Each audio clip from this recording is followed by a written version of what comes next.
नमस्कार जय Jagannath.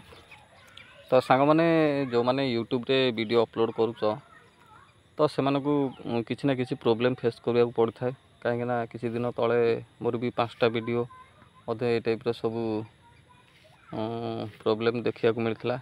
Problem T है जोटा कि आपन जो वीडियोटी जो लैंग्वेज रे अपलोड करुँच तो ऑडियंस पाखे पहुँचला बेलू से कौन हो इंग्लिश रे ट्रांसलेट होगी इंग्लिश रे आवाज आसती।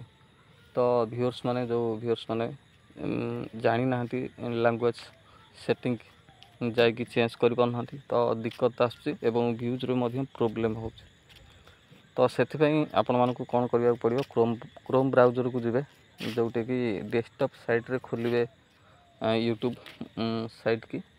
तो खोलला परे तलू को स्क्रोल करेंगे जोटा कि लेफ्ट साइड रे गोटे सेटिंग ऑप्शन रही। तो सेटिंग ऑप्शन को ऑन करेंगे जोटा कि टच करेंगे। टच कला बाद तलू तल देखिए जोटा कि रही अपलोड डिफॉल्ट।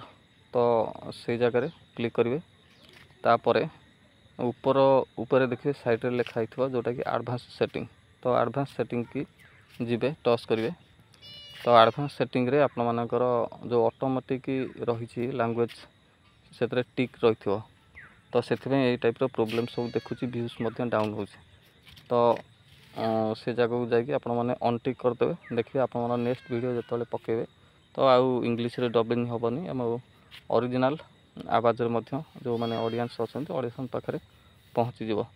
तो ये टाइप जदि प्रोब्लेम थाए ताले आपण मैंने एमती सर्ट आउट करें।